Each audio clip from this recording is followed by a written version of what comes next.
NVIDIA crushed earnings, and today their stock is up over 100 points. At one point today, the market cap of NVIDIA was larger than the GDP of the country of Canada. These earnings moves are very scheduled, so you know exactly when they're coming, and of course, as you see, can provide massive opportunity. I have an earnings trade strategy that I have automated within ThinkorSwim, and yesterday on NVIDIA, on just a $10,000 position, it made over $700. In today's video, we're going to go over the entrance of this strategy, the profit lock of the strategy, the stop loss of the strategy, and we're going to go over a handful of examples so that you can see it working. Hit the like button if you're excited, and I'll jump into the content. For starters, this is a continuation strategy traded on the 5-minute chart, which means we are predicated in looking for massive risk versus reward, right? We are looking for capitalization of these giant moves. When you get the huge earnings,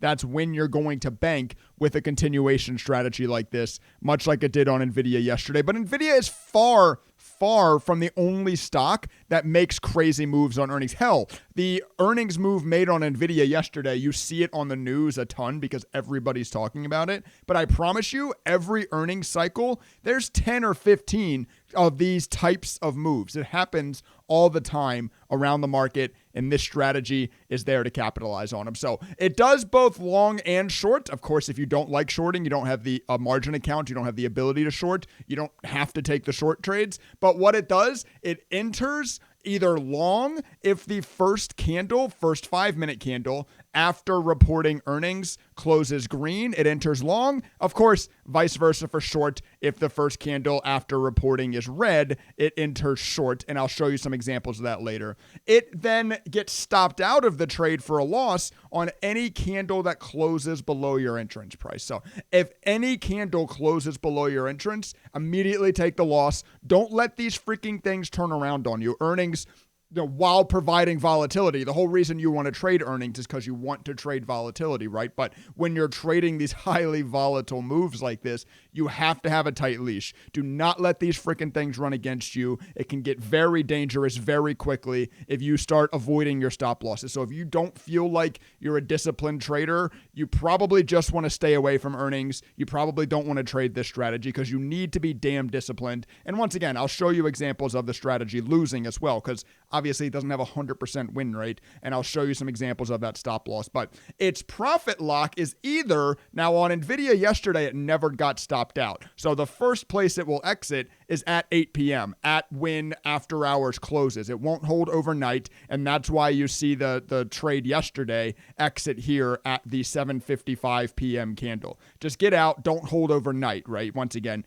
you don't necessarily want to be holding, although in this instance, NVIDIA, of course, has just kept going because why not? But you don't typically want to be holding unless you have a crazy risk tolerance more than me, which fair enough if you do, but I don't want to be holding these crazy earning stocks overnight. So, or, and I'll show you an example of this as well, of course, it gets stopped out any candle that closes below the lowest point of the last 5 candles. So it actually never got stopped out yesterday because even on this pullback, this was the most significant pullback. The lowest point of the last 5 candles, 1, 2, 3, 4, 5, the lowest point of the last 5 candles is this low at 720.3, and this candle closed at 721.5. So it just didn't quite close below the lowest point of the last 5 candles. Ended up staying in, of course, never happened. So just ended up riding it all the way out. But that's the entrance, the stop loss, the profit lock, and the, of course, just end of day exit as well on the strategy. Let's go over a handful more examples though, so I can show you an example of each one of those order types. I, of course, just gave you the entire strategy for free on this YouTube video, but if you would like to download my ThinkorSwim code for the strategy so that you can backtest it yourself, pull your own data, optimize the strategy for what works best for you, daytradingstrategies.net. Link at the top of the description. You can download this strategy along with all of my other custom strategies, indicators, watch list columns, scanners, etc., etc., etc. Daytradingstrategies.net.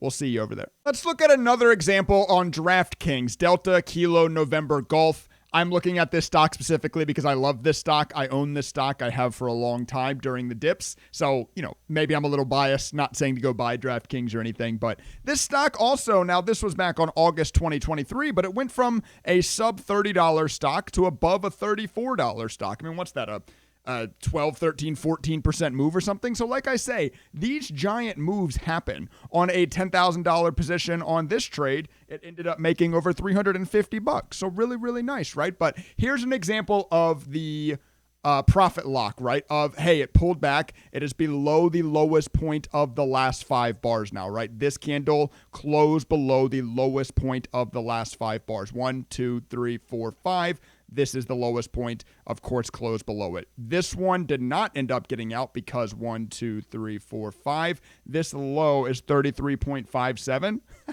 This low is 33.57. This close is 33.58. So a little bit crazy there by 1 penny. Didn't quite close below this low. And then this candle also did not get out because 1, 2, 3, 4, 5. This low, of course, was down here. This close was above it. So hopefully that makes sense. Close of the lowest point of the last 5 bars. Here's an example of that exit on DraftKings. Now let's look at a short example, and this happened just the other day ago. This happened 2 days ago. Palo Alto Networks dropped from a $366 stock down to a $282 stock, which is roughly a 22.5% decrease. Once again, happened 2 days ago. So like I'm saying, just because NVIDIA is getting all the noise right now, all the attention, these moves happen. It's important to have a strategy that can take advantage of these moves. Now, the first candle after reporting on this one was so large that it ended up not getting in until all the way down at 319, but that's fine. The continuation still happened. Roll, roll, roll, roll, roll. And of course, I didn't talk about this, but obviously this is a short trade. Why? Because the first candle after earnings are reported closes red. We look for continuation, we get in long. And then, of course, obviously, when this bounces, when this closes above the highest point now of the last 5, just sort of flip-flop what you did from long, but 1, 2, 3, 4, 5 bars back, this is your highest point. It closes above that. You go ahead and get stopped out of this trade. On a $10,000 position, you made an easy $737 on a massive drop just a couple days ago on Palo Alto Networks. Now, let's see, what does this look like actually if I go down to the 1 minute? Okay, so you can, if you want to, and I have sort of gone back and forth on this, you can sort of look at this on the 1 minute because sometimes you can catch the move a little bit earlier. In Palo Alto's case, it dropped so damn hard, it didn't really matter. So this is not a great example. You still made $62, but of course you got stopped out a lot quicker. The 1 minute chart chopped back up above the highest point of the last 5, and you got chopped out a lot quicker. But if you would like to trade the 1 minute, because that can lower your risk a little bit, if you trade the 1 minute, you can potentially get in moves faster. That's up to you, and that's why you take the code, you take the strategy, you run the test to find out what works best for you, right? So let me find you now a couple examples of the strategy not working, because as always, I don't want to pretend like my strategies or anything that I give you always works. So let's go look at a couple of stop outs. I mean, actually, you probably noticed on that chart on my floating P&L that coming into it was red. The last trade that was taken on Palo Alto Networks was its previous earnings on November 2023. And this was also one where Palo Alto Networks dropped really hard initially from 256 to 233. So, of course, strategy gets in short, looking for continuation, but it ends up not happening. The conference call ends up starting. You don't really get any continuation down. You're up a little bit here, whatever. You don't really get any continuation down. That's really nice, though. And then you end up getting this kind of bounce candle during the conference call. And when this candle closes above your entrance price, closes above the highest point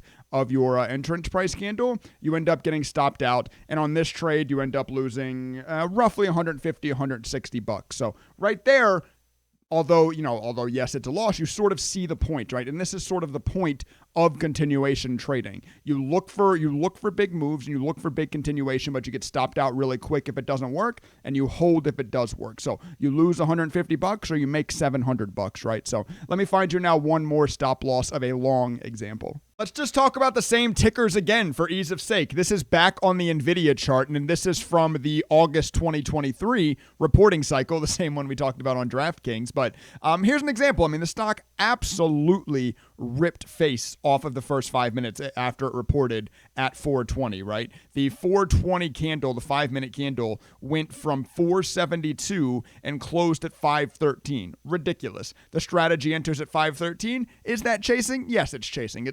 Does it look a little bit ridiculous on the chart? Yes, it looks a little bit ridiculous on the chart. But the point of this is continuation. I mean, were you chasing when you entered that Palo Alto network short? Was this a chase? Hell yeah, this was a chase too. This also looks ridiculous, but when it follows through, you make $700-800, right? And when it doesn't, the idea is that your stop loss is so tight, your risk reward is so tight that you lose. What did you end up losing in this trade? You ended up losing $75 in this trade, right? And why did you lose? Because you got long, and then you end up getting stopped out. I actually did slightly missay my stop loss earlier. It has to be below your entrance price and below the lowest point of the previous bar, or obviously vice versa for long. So I think I said during the beginning of this video that any candle that closes below your entrance price, but that's not quite right. You don't get stopped out here because it's not also below the low of this candle, right?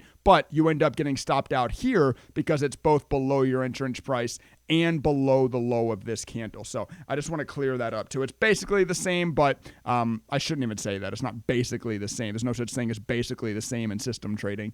But let's go back to Palo Alto Networks and kind of talk about the same thing. You know, you didn't get stopped out here. You might have looked at this and gone, well, Trey, why wouldn't you get stopped out here? This was above your entrance price because it wasn't also above this candle, right? But you do get stopped out here above your entrance price and above this candle. So just wanted to clean that up. And once again, if you want to fix that, if you want to change that, if you like how it sounded better on your just any candle that closes above or below your entrance price, take the code daytradingstrategies.net, link in the description down below. Take the code. You can very, very easily adjust that in the code. Back test, see if that works better. Hell, I'm probably going to do that after this video. And if I do find it works better, then I'll end up updating the code on the website anyway. So, yep, always have living codes over there, always updating, always adding new codes. So go check it out. Once again, link at the top of the description. Like the video if you did make it this far. It really does help. Make sure you're subscribed if you're new, as I'm making content like this just about every single day. With all that being said, I'm going to go ahead and sign out of this video, but in the outro, I'm going to link you all to this custom dot plot indicator down here, as I think it's one of the most efficient ones I have ever built. So if you're interested in that, check out that video on the next screen.